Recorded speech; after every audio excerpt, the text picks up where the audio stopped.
জাতীয় নির্বাচনের দিনই গণভোট, জাতির উদ্দেশ্যে ভাষণে প্রধান উপদেষ্টা। জুলাই সনদ বাস্তবায়ন আদেশের প্রজ্ঞাপন জারি।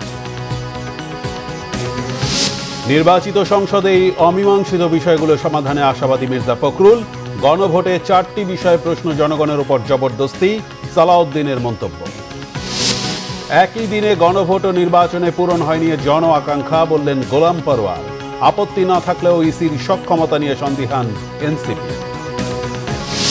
শেখ হাসিনার মানবতা বিরোধী অপরাধ মামলার রায় সোমবার। কথিত লকডাউনের বিরুদ্ধে রাজপথে বিভিন্ন দলের নেতাকর্মীরা। দেশে ফেরানোর ব্যাপারে আশাবাদী সরকার। রাজনৈতিক দলগুলোর সহযোগিতা ছাড়া সুষ্ঠু নির্বাচন সম্ভব নয়, বললেন সিইসি। লেভেল ফিল্ড তৈরি, কালো টাকা ও পেশি শক্তির প্রভাব ঠেকানোর সুপারিশ নেতাদের। দেখছিলেন ক্রাউন সিমেন্ট সংবাদ শিরোনাম। জুলাই সনদ বাস্তবায়ন আদেশের প্রজ্ঞাপন জারি করেছে সরকার। আদেশ অনুযায়ী সংসদ নির্বাচনের দিনই হবে গণভোট।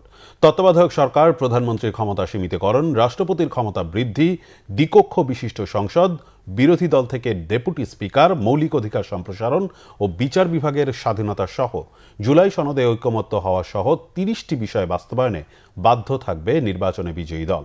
এমন 4টি প্রশ্নে হবে হ্যাঁ না গণভোট। বৃহস্পতিবার জাতির উদ্দেশ্যে দেয়া ভাষণে তা আরও পরিষ্কার করেছেন প্রধান উপদেষ্টা ডক্টর মোহাম্মদ ইউনূস। বিস্তারিত রকুনুজ্জামানের রিপোর্টে। বৃহস্পতিবার অন্তর্বর্তীকালীন সরকারের প্রধান উপদেষ্টা অধ্যাপক মোহাম্মদ ইউনূসের সভাপতিত্বে অনুষ্ঠিত উপদেষ্টা পরিষদের বৈঠকে জুলাই জাতীয় সনদ বাস্তবায়ন আদেশের অনুমোদন দেয়া হয়। পরে দুপুরে জুলাই সনদ বাস্তবায়ন আদেশের বিষয়ে জাতির উদ্দেশ্যে দেয়া ভাষণে প্রধান উপদেষ্টা সনদ বাস্তবায়নে নেয়া সরকারের কর্মপদ্ধতি বিস্তারিত তুলে ধরেন। জানান, আদেশ অনুযায়ী জাতীয় সংসদ নির্বাচনের দিনই হবে গণভোট। জুলাই সনদ বাস্তবায়নের লক্ষ্যে এই আদেশে আমরা গুরুত্বপূর্ণ কিছু বিধান গ্রহণ করেছি। এর মধ্যে রয়েছে সনদের সংবিধান বিষয়ক সংস্কার প্রস্তাবনার উপর গণভোট অনুষ্ঠান এবং পরবর্তী সময়ে সংবিধান সংস্কার পরিষদ গঠনের সিদ্ধান্ত। আমরা সকল বিষয় বিবেচনা করে সিদ্ধান্ত নিয়েছি যে আগামী জাতীয় সংসদ নির্বাচনের দিনই গণভোটের আয়োজন করা হবে। এই গণভোট হবে জুলাই সনদে ঐকমত্যে পৌঁছানো 30টি বিষয়ের 4টি প্রশ্নে। জুলাই জাতীয় সনদে লিপিবদ্ধ প্রস্তাবগুলোর প্রতি জনগণের মতামত চেয়ে গণভোট অনুষ্ঠিত হবে। ভোটাররা হ্যাঁ অথবা না ভোটে সংবিধান সংস্কার নিয়ে তাদের সিদ্ধান্ত জানাবেন। নির্বাচনকালীন সময়ে তত্ত্বাবধায়ক সরকার, নির্বাচন কমিশন এবং অন্যান্য সাংবিধানিক প্রতিষ্ঠান জুলাই সনদে বর্ণিত প্রক্রিয়ার আলোকে গঠন করা হবে। খ, আগামী সংসদ হবে 2 কক্ষ বিশিষ্ট। গ, সংসদে নারীর প্রতিনিধি বৃদ্ধি, বিরোধী দল থেকে ডেপুটি স্পিকার ও সংসদীয় কমিটির সভাপতি নির্বাচন, প্রধানমন্ত্রীর মেয়াদ সীমিতকরণ, রাষ্ট্রপতির ক্ষমতা বৃদ্ধি। বিভিন্ন বিষয়ে যে 30টি প্রস্তাবে জুলাই জাতীয় সনদে রাজনৈতিক দলগুলোর ঐকমত্য হয়েছে সেগুলো বাস্তবায়নে আগামী নির্বাচনে বিজয়ী দলগুলো বাধ্য থাকবে। ঘ, জুলাই সনদে বর্ণিত অন্যান্য সংস্কার রাজনৈতিক দলগুলোর প্রতিশ্রুতি অনুসারে বাস্তবায়ন করা হবে। গণভোটের দিন এই 4টি বিষয়ের উপর একটি মাত্র প্রশ্নে আপনি হ্যাঁ বা না ভোট দিয়ে আপনার মতামত জানাবেন। হ্যাঁ ভোট জয়ী হলে সংসদ নির্বাচনে নির্বাচিত প্রতিনিধিদের নিয়েই সংবিধান সংস্কার পরিষদ গঠিত হবে। এই পরিষদ জুলাই সনদের ভিত্তিতে সংবিধান সংস্কার করবে। সংবিধান সংস্কার সম্পন্ন হওয়ার পর 30 কর্মদিবসের মধ্যে সংসদের প্রাপ্ত ভোটের সংখ্যানুপাতে উচ্চকক্ষ গঠিত হবে। সংবিধান সংস্কারে উচ্চকক্ষের সংখ্যাগরিষ্ঠের সমর্থনও লাগবে। পরিষদ তার প্রথম অধিবেশন শুরুর তারিখ হতে 180 কার্যদিবসের মধ্যে সংবিধান সংস্কার করবে। জুলাই সনদ বাস্তবায়নে সরকারের এই কর্মপদ্ধতির সাথে রাজনৈতিক দলগুলোকে দেশের স্বার্থে উদার হওয়ার আহ্বানও জানান প্রধান উপদেষ্টা। আগামী ফেব্রুয়ারিতে সুষ্ঠু নির্বাচন অনুষ্ঠানের বিষয়ে অভ্যুত্থানের সপক্ষের রাজনৈতিক দলগুলোকে অবশ্যই ঐক্যবদ্ধ থাকতে হবে। তা না হলে জাতি এক মহা বিপদের সম্মুখীন হবে। ফ্যাসিবাদের বিরুদ্ধে 2024-এর জুলাইয়ে মৃত্যুর মুখোমুখি শির উঁচু করে দাঁড়িয়ে দেশবাসী যে ঐক্য গড়ে তুলেছিল, আমরা জীবিতরা যেন অল্প স্বল্প ভিন্নমত ও লঘু বিবাদে জড়িয়ে তার মর্যাদা ক্ষুণ্ণ না করি। দলীয় স্বার্থ অতিক্রম করে সম্মিলিত আকাঙ্ক্ষা ও জাতীয় চাওয়াকে ঊর্ধ্বে তুলে ধরি। তাই আমি আশা করি আমাদের এই সিদ্ধান্ত জাতির বৃহত্তর স্বার্থে রাজনৈতিক দলগুলো মেনে নেবে। এর আগে জুলাই জাতীয় সনদ বাস্তবায়ন আদেশে স্বাক্ষর করেন রাষ্ট্রপতি। পরপরই জারি হয় প্রজ্ঞাপন। আমাদের আশা মহান আল্লাহ পূরণ করুন। রকুনুজ্জামান, বাংলা ভিশন, ঢাকা। বিএনপি মহাসচিব মির্জা ফখরুল ইসলাম আলমগীর জানিয়েছেন, প্রধান উপদেষ্টার বক্তব্যে ভিন্ন মত থাকতে পারে, তবে নির্বাচিত সংসদেই অমীমাংসিত বিষয়ে সমাধান হবে বলে আশাবাদী তিনি। বলেন, নির্বাচনের পর ফ্যাসিবাদ বিরোধী সব শক্তি মিলে জাতীয় সরকার গঠন করতে চায় বিএনপি। এদিকে রাতে দলের ভারপ্রাপ্ত চেয়ারম্যান তারেক রহমানের সভাপতিত্বে স্থায়ী কমিটির বৈঠকে একই দিনে গণভোট ও সাধারণ নির্বাচন করার ঘোষণা দেয় প্রধান উপদেষ্টা ও সরকারকে ধন্যবাদ জানিয়েছে বিএনপি। রিপোর্ট করছেন সিকান্দার রেমান। জাতীয় সংসদ নির্বাচন নিয়ে জাতীয় ঐক্যের প্রয়োজনীয়তার বিষয়ে এফএসডি আয়োজিত আলোচনা সভায় বিএনপি নেতারা জানান, যে কোনো বিষয়ে ঐক্যমত চাপিয়ে দেয়া যুক্তিসঙ্গত নয়। দুর্নীতি বন্ধ করে রাজনৈতিক দুর্বৃত্তায়ন রুখে দেওয়ার কথাও বলেন তারা। এই দুর্নীতি বন্ধ করে দেন, রাজনৈতিক দুর্বৃত্তায়ন অনেকাংশে কমে যাবে। ব্যবসায়ীরা কেন রাজনীতি করতে আসে? দেখে যে ব্যবসার চেয়ে বেশি লাভ হবে এখানে। এই প্রবণতা বন্ধ করতে হবে আমাদের। বাস্তবতা নিরিখে কথা বলতে হবে এবং সুশীল সমাজের যারা আছেন তারাও বাস্তব পরামর্শ দিলেন। 270 দিনে পার্লামেন্ট কিছু করতে পারলো না, অটোমেটিক্যালি সংবিধান সংশোধিত হয়ে যাবে। এত অনাস্থা রাখবেন না জনপ্রতিনিধিদের উপরে। যারা জনগণের ভোট নিয়ে আসে, জনগণের সমর্থন নিয়ে আসে, একটু কমন সেন্স তাদের আছে। ঐক্যমত কারোর উপরে চাপিয়ে দেওয়াটা, এটা আমি কোনোভাবেই যুক্তিসঙ্গত মনে করি না। আবার অন্যদিকে যাদের ঐক্যমত নেই তারাও যে একেবারে বিদ্রোহী হয়ে যাবেন, এটাও কোনো আমি যুক্তিসঙ্গত কথা মনে করি না। সব কিছুতে সবাই একমত হয়ে যাবে, আমি সেই ধরনের কনসেপ্টে বিশ্বাস করি না। মানুষের কথা বলার স্বাধীনতা থাকতে হবে, and we must agree to disagree. এটাই হচ্ছে গণতন্ত্রের মূল কথা। বিএনপি মহাসচিব আবারও জানান, পিআর সাধারণ জনগণের কাছে বোধগম্য নয়। নির্বাচনের পরে ফ্যাসিবাদ বিরোধী সব শক্তি মিলে ঐক্যবদ্ধভাবে দেশ গড়ার কথাও জানান তিনি। পিআর অবশ্যই জনগণের কাছে এখন পর্যন্ত বোধগম্য নয়, এটা আমি আজকে আবার পরিষ্কার করে বললাম। এটাকে বোধগম্য করার চেষ্টা করতে হবে, তাদেরকে বোঝাতে হবে। আরেকটা কথা যেটা এখানে এসছে, আমরা কিন্তু খুব পরিষ্কার করে বলেছি যে আমরা নির্বাচনের পরে যে সমস্ত রাজনৈতিক দলগুলো বা শক্তিগুলো একসাথে ফ্যাসিস্ট বিরোধী সংগ্রাম করেছি, তাদেরকে সঙ্গে নিয়ে একটা জাতীয় সরকার গঠন করবার আমরা একটা প্রস্তাব দিয়েছি। এবং সেখান থেকে প্রমাণিত হয় যে আমরা আসলেই এই জাতিকে সত্যিকার অর্থে মূল জায়গাগুলোতে ঐক্যবদ্ধ করে আমরা সামনের দিকে এগিয়ে যেতে চাই। রাজনৈতিক দলগুলোর মাঝে কোনো ধরনের অনৈক্য তৈরি হওয়া, নির্বাচন বাধাগ্রস্ত হওয়া কারোর জন্যই মঙ্গল হবে না বলেও জানান বিভিন্ন রাজনৈতিক দলের নেতারা। সিকান্দার রেমান, বাংলা ভিশন, ঢাকা। বিএনপির স্থায়ী কমিটির সদস্য সালাউদ্দিন আহমেদ বলেছেন, প্রধান উপদেষ্টা নিজের সই করা জুলাই জাতীয় সনদ লঙ্ঘন করেছেন। প্রধান উপদেষ্টার ভাষণের পর প্রতিক্রিয়ায় তিনি মন্তব্য করেন। সালাউদ্দিন আহমেদ বলেন, জাতীয় সংসদের উচ্চ কক্ষে পিআর জাতীয় ঐকমত্য কমিশনে নোট অব ডিসেন্টের মাধ্যমে মীমাংসিত। এটি নতুন করে আরোপ করার কোনো সুযোগ নেই। সংবিধান সংস্কার পরিষদ নামে যে বডি, তা জাতীয় সংসদের কোনো পর্যায়ে গঠনের বিষয়ে ঐকমত্য কমিশনের আলোচনায় ছিল না। এটা সম্পূর্ণ নতুন ধারণা। গণভোটের জন্য 4টি বিষয়ের উপর তৈরি করা প্রশ্ন জনগণের উপর জবরদস্তিমূলক বলেও মন্তব্য করেন তিনি। সংবিধান বাস্তবায়ন আদেশের সঙ্গে জুলাই সনদের বহু গরমিল রয়েছে বলেও মন্তব্য করেন বিএনপির স্থায়ী কমিটির সদস্য সালাউদ্দিন আহমেদ। মাননীয় প্রধান উপদেষ্টা যে সমস্ত প্রস্তাবনা দিয়েছেন তার ভাষণে, মুদ্রা কথায় বলতে গেলে তিনি জুলাই জাতীয় সনদের, স্বাক্ষরিত সনদের লঙ্ঘন করেছেন।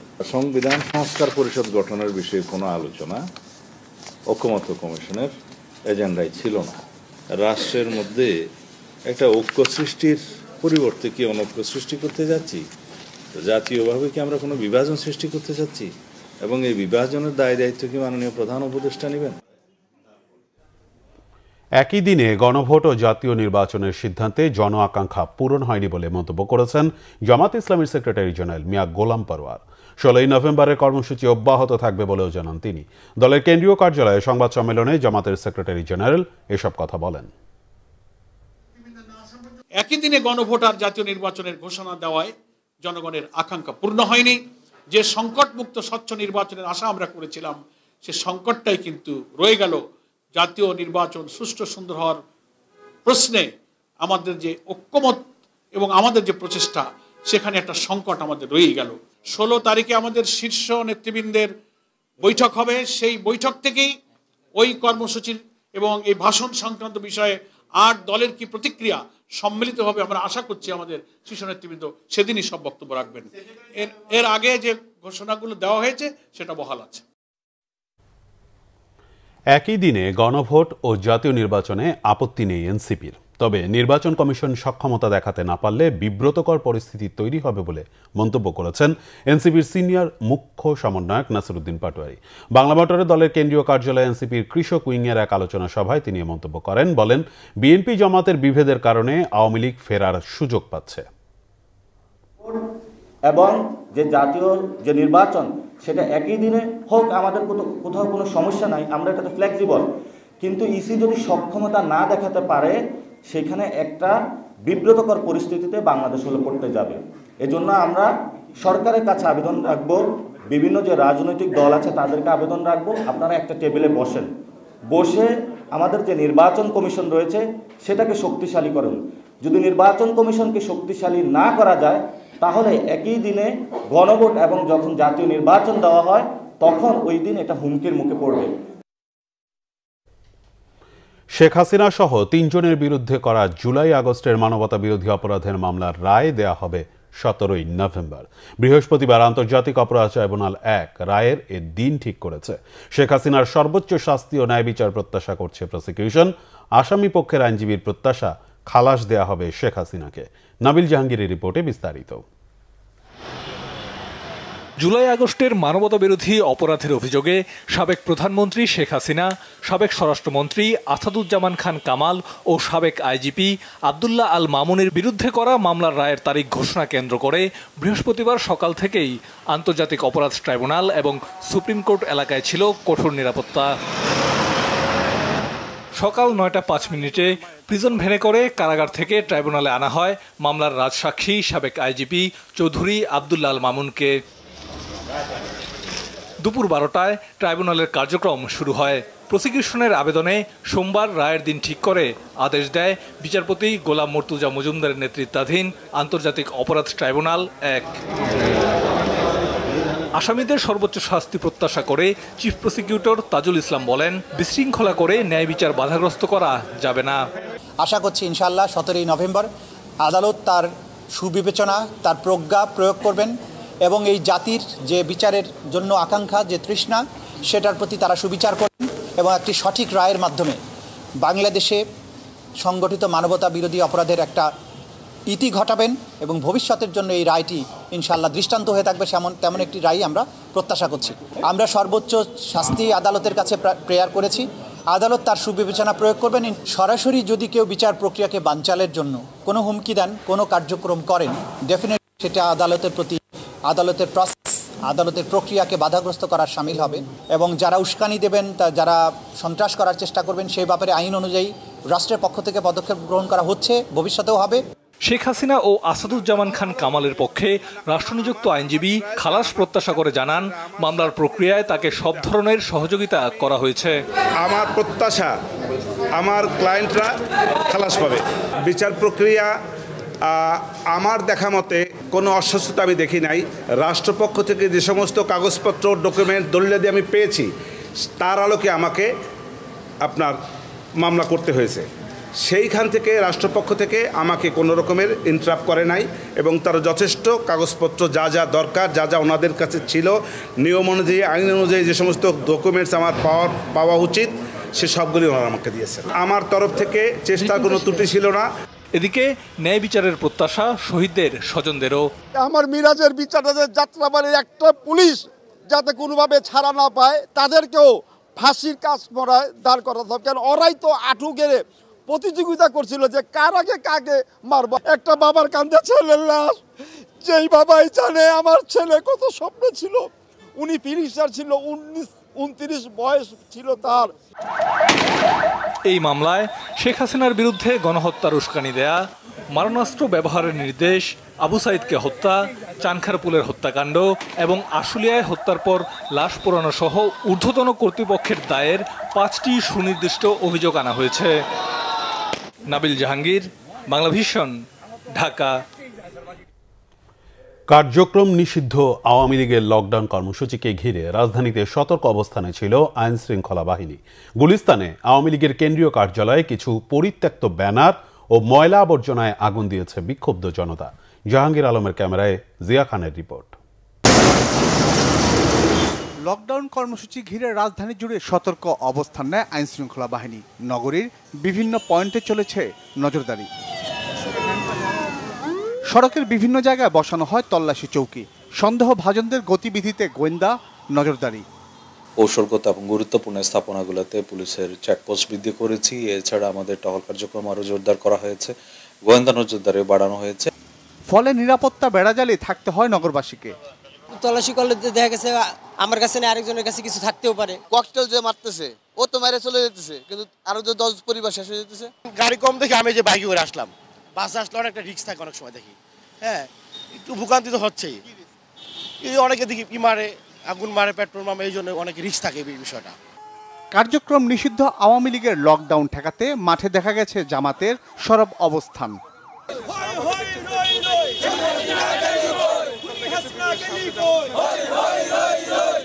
গুলিস্তানে আওয়ামী লীগের কেন্দ্রীয় কার্যালয়ে পরিত্যক্ত ব্যানার ও ময়লা আবর্জনায় আগুন দেয় বিক্ষুব্ধ জনতা। চলে ভাঙচুরও। কোনো জায়গা আমাদের সামনে থেকে অগ্নিসংযোগ বা এরকম মারাত্মক ধরনের কোনো ভয়ভীতিকর পরিবেশ সৃষ্টি না করতে পারে। এটা সন্ত্রাসীদেরকে প্রতিহত করার জন্য আমরা সাধারণ বাংলাদেশের জনগণ মাঠে নেমে আসি। এখানে কোনো দল না, কোনো মত না। আজকে আওয়ামী লীগকে আমরা গণদোলাই দিব, এটাই আমাদের একটি প্রতিজ্ঞা। কয়েকটি ককটেল বিস্ফোরণ ছাড়া বড় কোনো নাশকতার খবর ছিল না নগর জুড়ে। লকডাউন কর্মসূচি ঘোষণার পর থেকে জনমনে বিরাজ করছিল উদ্বেগ, উৎকণ্ঠা। সে লক্ষ্যে বৃহস্পতিবার ভোর থেকে রাজধানী জুড়ে সতর্ক অবস্থানে ছিল আইন শৃঙ্খলা রক্ষাকারী বাহিনী। ফলে ঘটেনি বড় কোনো নাশকতার ঘটনা। তবে গণপরিবহন কম থাকায় কিছুটা ভোগান্তি পোহাতে হয়েছে নগরবাসীকে। জিয়া খান, বাংলাভিশন, ঢাকা। স্বরাষ্ট্র উপদেষ্টা মোহাম্মদ জাহাঙ্গীর আলম চৌধুরী বলেছেন, সবার সহযোগিতা পেলে শেখ হাসিনাকে দেশে ফেরানো সহজ হবে। রায় নিয়ে বড় কোনো হুমকিও দেখছেন না তিনি। শেখ হাসিনার গণহত্যার রায় নিয়ে গণহত্যার রায় নিয়ে কোনো শঙ্কা নাই। 18 তারিখ স্যার, 18 তারিখ কোনো কিছু ঘটবে কিনা স্যার? আপনাকে সবাই সহযোগিতা থাকলে অবশ্যই সহজ হবে। রাজনৈতিক দলগুলোর সহযোগিতা ছাড়া সুষ্ঠু নির্বাচন সম্ভব নয় বলে মন্তব্য করেছেন প্রধান নির্বাচন কমিশনার এএমএম নাসির উদ্দিন। তিনি বলেন, তফসিল ঘোষণার পর কোথাও অনিয়ম দেখা গেলে নির্বাচন কমিশন সর্বোচ্চ ব্যবস্থা নেবে। বৃহস্পতিবার আগারগাঁওয়ের নির্বাচন ভবনে রাজনৈতিক দলগুলোর সঙ্গে সংলাপের প্রথম দিনে তিনি এমন মন্তব্য করেন। নির্বাচনে লেভেল ফিল্ড তৈরি, কালো টাকা ও পেশি শক্তির প্রভাব ঠেকানো এবং প্রার্থীর অংশগ্রহণের জামানত কমানোর সুপারিশ করে কয়েকটি দল। বিস্তারিত আসমা আক্তার নুপুরের রিপোর্টে। গণপ্রতিনিধিত্ব অধ্যাদেশের সংশোধনী রাজনৈতিক দলের নির্বাচনী বিধিমালা চূড়ান্ত করার পর বৃহস্পতিবার 2 দফায় 12টি রাজনৈতিক দলের সঙ্গে সংলাপ করে নির্বাচন কমিশন। সংলাপের শুরুতে নির্বাচন কমিশন সচিব দলগুলোকে তফসিল আগে পরে নির্বাচনী বিধি, দলগুলোর মধ্যে সম্প্রীতি ও অপপ্রচার রোধে করণীয় নিয়ে পরামর্শ চান। এ সময় নতুন দলগুলোর প্রতিনিধিরা নির্বাচনে সমান অংশগ্রহণের সুযোগ তৈরিতে কমিশনের দৃষ্টি আকর্ষণ করেন। সংলাপে অংশগ্রহণকারী দলের কেউ কেউ জামানত প্রচারণা নিয়ে নিজেদের চাওয়া তুলে ধরেন। পোস্টারটা কোনোভাবেই এটাকে বাদ দেওয়া যাবে না, কারণ তাতে ক্ষতিগ্রস্ত হবে নতুন যে নিবন্ধিত দল বা এর আগে যারা নতুনভাবে যারা নিবন্ধন পেয়েছেন তারা সবচেয়ে বেশি ক্ষতিগ্রস্ত হবেন। আমরা আগে অনেক সমালোচনা করেছি, সেই সমালোচনাগুলোকে মাথায় রেখে ভবিষ্যতের সম্ভাবনাটা দেখতে চাই। নির্বাচন কমিশনাররা বলেন, নির্বাচন ভালোভাবে না হলে দেশের অবস্থা ভালো থাকবে না। এই কমিশনের ভালো নির্বাচন না করার সুযোগ নেই। প্রয়োজনে ভোট কেন্দ্র ও আসন বাতিল হবে। যদি কেউ ভোটটা দিয়ে ছবি তুলে সোশ্যাল মিডিয়ায় পোস্ট করে বলে অমুক রাজনৈতিক দলের পক্ষে জোয়ার উঠেছে, তার ন্যাশনাল আইডিতে আমরা ব্লক করে দিব। শুধুমাত্র রাজনৈতিক দলের নেতৃবৃন্দ এবং ক্যান্ডিডেট যারা থাকবেন তারা যদি খালি আমাদেরকে সহযোগিতা করেন, একটা সুন্দর নির্বাচন হবে না এটা আমরা বিশ্বাস করি না, এবং বর্তমান নির্বাচন কমিশনের ভালো নির্বাচন করার কোনো বিকল্প নাই। এই 12 কোটি নারী এবং পুরুষ যদি অংশগ্রহণ করে, আমি মনে করি এটাই আমাদের জন্য ইনক্লুসিভ। প্রধান নির্বাচন কমিশনার বলেন, সুষ্ঠু নির্বাচন পরিচালনায় নির্বাচন কমিশন রেফারির ভূমিকা পালন করবে। রাজনৈতিক দল ও ভোটারদের সহযোগিতা চান তিনি। আমরা কমিটেড, প্রতিশ্রুতিবদ্ধ জাতির কাছে যে আমরা একটা সুষ্ঠু, সুন্দর, ক্রেডিবল, গ্রহণযোগ্য নির্বাচন আমরা দিতে চাই, উপহার দিতে চাই। একই দিনে গণভোটের বিষয়ে আপাতত কোনো মতামত দেবেন না বলে জানান প্রধান নির্বাচন কমিশনার। আমাদের প্রস্তাবটা কি ইত্যাদি বিস্তারিত না জেনে কিছু কোনো মন্তব্য করা ঠিক না। আসমা আক্তার নূপুর, বাংলা ভিশন, ঢাকা। তরুণদের শুধু দেশের মধ্যেই সেরা হলে হবে না, বিশ্ব সেরা হতে হবে বললেন প্রধান উপদেষ্টা ডক্টর মোহাম্মদ ইউনূস। বৃহস্পতিবার সকালে তেজগাঁও প্রধান উপদেষ্টার কার্যালয়ে নতুন কুড়ির 25তম প্রতিযোগিতায় বিজয়ীদের মাঝে পুরস্কার বিতরণ অনুষ্ঠানে অন্তর্বর্তীকালীন সরকারের প্রধান একথা বলেন। অনুষ্ঠানে বিজয়ীদের হাতে পুরস্কার তুলে দেন ডক্টর ইউনূস। অনুষ্ঠানে দেয়া বক্তব্যে প্রধান উপদেষ্টা বলেন, নতুন কুড়ি প্রতিযোগিতা শুধু নাচ গানের মধ্যে সীমাবদ্ধ না রেখে প্রযুক্তি, উদ্যোক্তা সহ নতুন নতুন দিকে প্রসারিত করতে হবে। জাতি গঠনে নতুন কুড়ির মতো প্রতিযোগিতা ভূমিকা রাখবে বলেও প্রধান উপদেষ্টা আশা প্রকাশ করেন। বিএনপি চেয়ারপারসনের পররাষ্ট্র বিষয়ক উপদেষ্টা কমিটির বিশেষ সহকারী ইশরাক হোসেন বলেছেন, গণতন্ত্রের জন্য যুদ্ধ শেষ হয়ে যায়নি। বৃহস্পতিবার পল্টনে মুক্তিযোদ্ধা দলের অনুষ্ঠানে তিনি একথা বলেন। ইশরাক হোসেন বলেন, আওয়ামী লীগের দুঃশাসনের কারণে দেশ ধ্বংসস্তূপে পরিণত হয়েছিল। দেশ পুনরুদ্ধারের সংগ্রাম অব্যাহত রাখতে হবে। মুক্তিযুদ্ধকে খাটো করার চেষ্টা হচ্ছে, এ ব্যাপারে সবাইকে সতর্ক থাকতে হবে। ঢাকা 6 আসনে বিএনপি মনোনীত প্রার্থী ইশরাক হোসেন অভিযোগ করেন, আওয়ামী লীগ মুক্তিযুদ্ধকে নিজেদের স্বার্থে ব্যবহার করেছে, বিভাজন সৃষ্টি করা হয়েছে। বলেন, মুক্তিযুদ্ধ কোনো ব্যক্তি বা দলের সম্পত্তি নয়, এর আসল ইতিহাস নতুন প্রজন্মের কাছে তুলে ধরতে হবে। মুক্তিযুদ্ধের গৌরবময় ইতিহাস মুছে ফেলা যাবে না বলেও মন্তব্য তার। মুক্তিযোদ্ধা প্রজন্ম দলের সভাপতির দায়িত্ব নেওয়া সম্মানের বলেও জানান ইশরাক হোসেন। যে যুদ্ধ শেষ হয়ে যায় নাই, যুদ্ধ আমার মনে হয় যে আরো অনেক বছর, কেন আরো অনেক দশকেও শেষ হবে না। এই যুদ্ধটা চলমান থাকবে, এই যুদ্ধটা আমাদেরকে করে যেতে হবে। এক তো হলো আমাদের গণতান্ত্রিক ধারায় ফিরে আসা এবং একটা নির্বাচনের মাধ্যমে আমাদের দলকে রাষ্ট্র ক্ষমতায় বা রাষ্ট্র পরিচালনার দায়িত্বে নিয়ে যাওয়া, যাতে করে আমরা এই ধ্বংসস্তূপ থেকে বাংলাদেশকে আবার পুনর্গঠন করতে পারি। আরেকটা যুদ্ধ হচ্ছে এই মুক্তিযুদ্ধকে খাটো করার যে চেষ্টা, এটা তো এখন বোঝাই যাচ্ছে 53-54 বছর পরেও ওই শক্তিটা তারা নিঃশেষ হয়ে যায় নাই। সংবাদ শেষ করব, ক্রাউন সিমেন্ট শিরোনামগুলো আরেকবার জানি। জাতীয় নির্বাচনের দিনই গণভোট, জাতির উদ্দেশ্যে ভাষণে প্রধান উপদেষ্টা। জুলাই সনদ বাস্তবায়ন আদেশের প্রজ্ঞাপন জারি। নির্বাচিত সংসদে অমীমাংসিত বিষয়গুলো সমাধানে আশাবাদী মির্জা ফখরুল। গণভোটে 4টি বিষয়ে প্রশ্ন, জনগণের উপর জবরদস্তি, সালাউদ্দিনের মন্তব্য। একই দিনে গণভোট ও নির্বাচনে পূরণ হয়নি জন আকাঙ্ক্ষা, বললেন গোলাম পরোয়ার। আপত্তি না থাকলেও ইসির সক্ষমতা নিয়ে সন্দিহান এনসিপি। শেখ হাসিনার মানবতা বিরোধী অপরাধ মামলার রায় সোমবার। কথিত লকডাউনের বিরুদ্ধে রাজপথে বিভিন্ন দলের নেতাকর্মীরা। দেশে ফেরানোর ব্যাপারে আশাবাদী সরকার। রাজনৈতিক দলগুলোর সহযোগিতা ছাড়া সুষ্ঠু নির্বাচন সম্ভব নয়, বললেন সিইসি। লেভেল ফিল্ড তৈরি, কালো টাকা ও পেশি শক্তির প্রভাব ঠেকানোর সুপারিশ নেতাদের। এই ছিল এখনকার মতো। পরের সংবাদ সকাল 7:30টায় দেখার আমন্ত্রণ রইল। এছাড়া বাংলাভিশন সংবাদ ও সংবাদ সংশ্লিষ্ট অনুষ্ঠান দেখতে ভিজিট করুন www.bvnews24.com ও facebook.com/banglavishnnews এবং সাবস্ক্রাইব করুন youtube.com/banglavishnnews। ধন্যবাদ।